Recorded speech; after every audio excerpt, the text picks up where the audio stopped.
Hi, all. Thank you for joining me tonight. My name is Sahira Anaisa Al Fenice. I'm a Puerto Rican born in the mainland USA.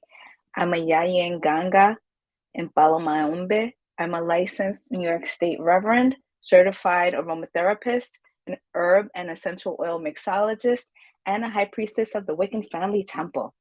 I made it my mission to learn magics from all over the world so that I can truly expand my horizons and serve our community well. I serve as Reverend, High Priestess, and educator to those looking to expand their minds and their worlds. And as a quick commercial break, I just wanted to let you know, and you will find out more about it in later episodes. I do a lot of custom blending for clients, dedication oils, focus oils, things of that nature. I'll talk more about that later, but I definitely wanted to let you know that as a certified aromatherapist, I serve my community for making custom blends. Now back to my show, A Little Hint of Magic. It airs on the first and the third Fridays of each month at 7 p.m. Eastern. Please tune in. We'll cover quick tips and tricks, everything from divination techniques, spiritual hygiene tips, to cutting cords and candle making. It will be a full and concentrated 15 minutes. I know it's not a lot of time, but we'll do great things together. So let's get to it. So the topic for tonight is, can you divine?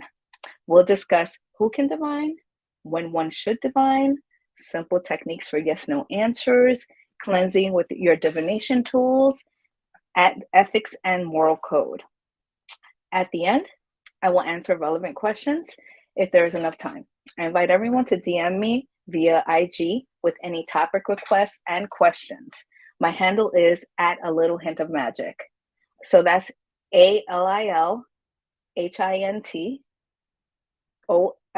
I lost my train for a moment. MAGICK. It's magic with a CK, please remember. So, who can divine? Anyone can. Truly, anyone can. Some of us have been divining since childhood. It's called a coin toss, rock, paper, scissors, and many other methods of deciding who goes first or who wins. The only suggested requirement is an open mind. It's necessary to have a belief in the possibility of the validity of the answers received. That's a complicated way of saying there needs to be an internal acceptance that the answers received are true at this point in time. I'm not saying that one can't have questions. We all have questions, and it's human nature. We must also be aware that our futures are constantly changing based on the decisions we're making in our present time. So, no future foretold is ever written in stone. I believe that we're the creators of our narratives and the captains of our destinies. So next, when should you divine? Anytime. Anytime, really, especially when you're grappling with a question. Sometimes asking a spiritual source to provide clarity alleviates the weight or fear of making an incorrect decision. But at the end of the day, we have to take responsibility for all our actions and decisions. We're responsible for our lives. It's that simple. Now, when should you not divine? Please don't use divination to make all decisions, right? Let me toss some coins and see if I want chips or nachos. Like, please don't do that. We as sentient humans need to make our own decisions to establish a line of reasoning that helps us to make beneficial decisions for our lives, those we love, and those we bear responsibility for. So please don't divine for everything. Also, please do not use divination as a method of absolving yourself of the weight of responsibility. You are responsible for all decisions you make and all actions, regardless of outcomes. The devil doesn't have the power to make anyone do anything they don't want to. That's a religious myth, and we all know that. So please, divine responsibly. Next, simple techniques for yes/no answers. So the first technique is it's my very first form of divination, and I loved it. It's very simple. It's a 4 penny method, right? You can actually use any coins. I was taught with pennies, right? So you use coins that have two faces, usually a heads, which is connotated as the yes, usually, and a tails, which is usually a no. So there's a key that my godparents gave to me. Now I'll tell you, I feel comfortable with this key, but if you feel that your keys should reflect differently in terms of what those answers would be, by all means do so. This is a really intuitive type of technique. This isn't something that's set in stone. There are no rules. But for me, 4 heads, that usually means absolutely yes, without a doubt, yes. Excited about this, yes, right? 3 heads, 1 tail, it's like, yeah, okay, right? It's not so excited, but it's not a no, right? Which, if it's not a no, I'm excited. Um, if it's a positive question that I'm asking, of course. 2 heads and 2 tails. That's your maybe. That's your try again, right? 1 head, 3 tails. That's I don't think so. It's a no, but it's a soft no, right? And then 4 tails, an absolute no. Hell no. Hell to the nah. Don't do it, right? Um, it's that simple. Again, you can establish your own key. This has served me really well.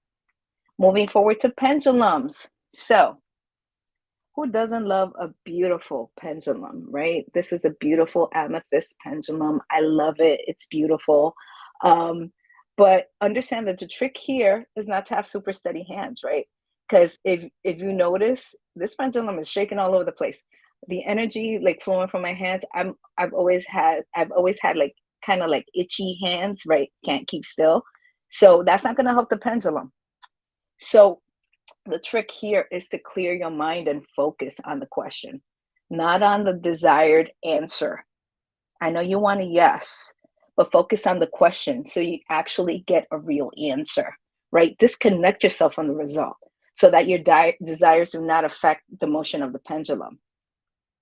And yes, we can move matter with our minds. It's called psychokinesis. So we want to make sure that the actual either yes or no that we get from this pendulum is an actual yes or no, right? And not just our minds kind of inspiring the pendulum to move in the direction we choose. And again, yeses, it's a head nod. So if you're moving up, north, south, that's a yes. And east, west, right, left, that's a no. So just keep that in mind. The next thing up is specialized cards, right? So you can use any cards in tarot to denote yes or no, right? Cards.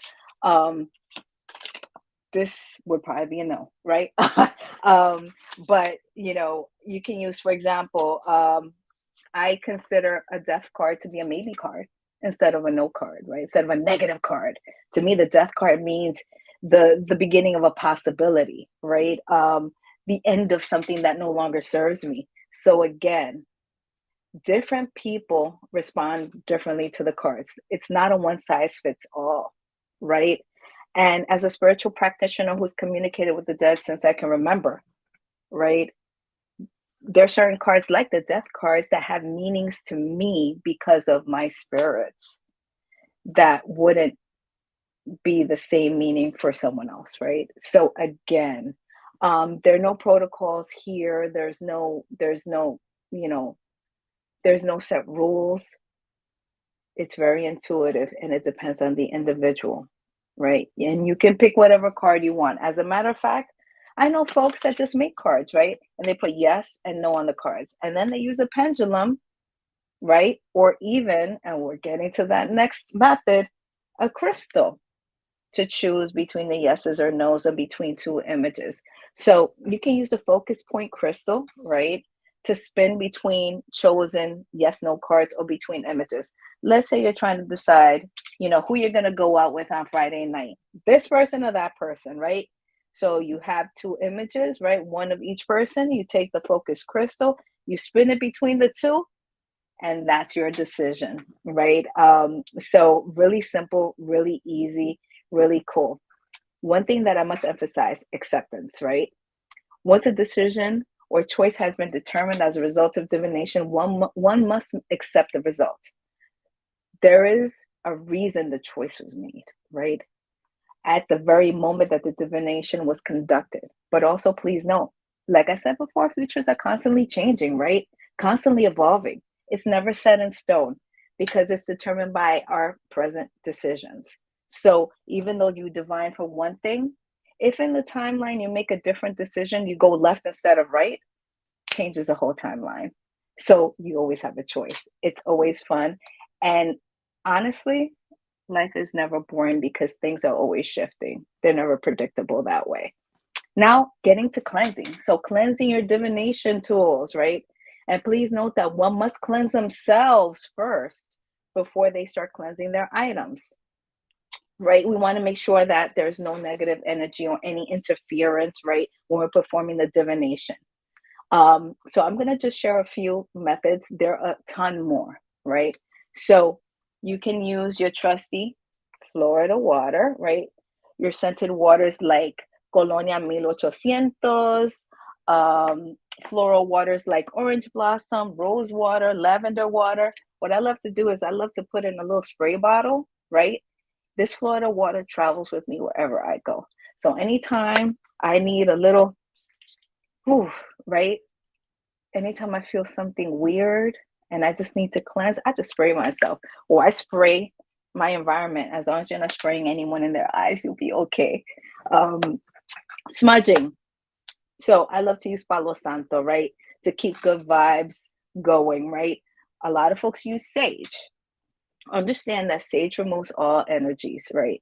Palo Santo only removes negative energies.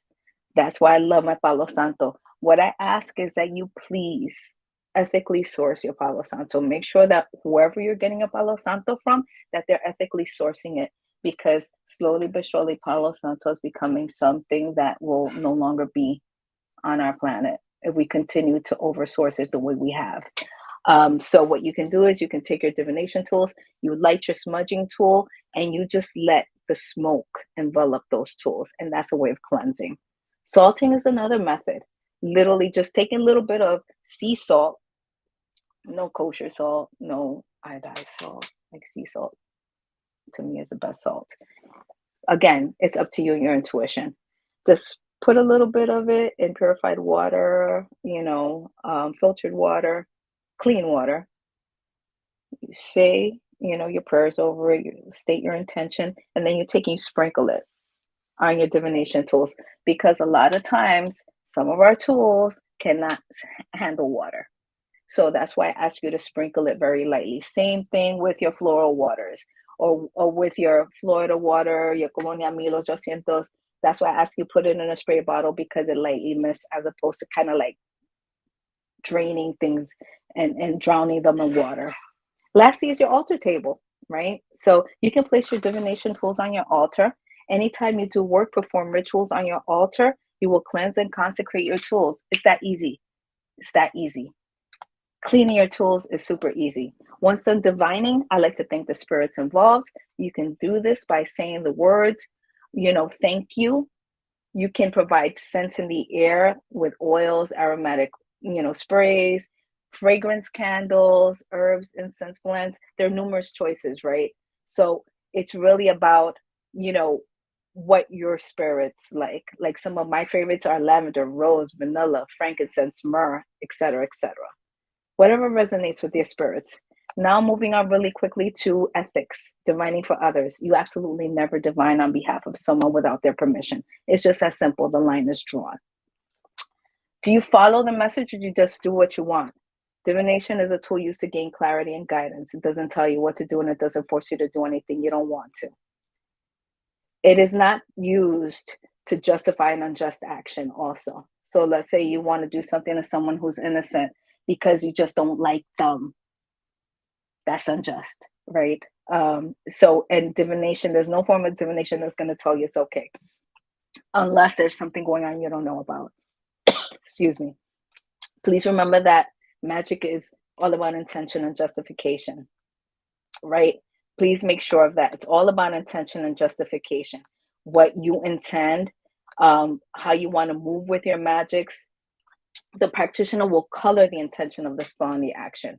We as magical practitioners are responsible for the results of our magical works.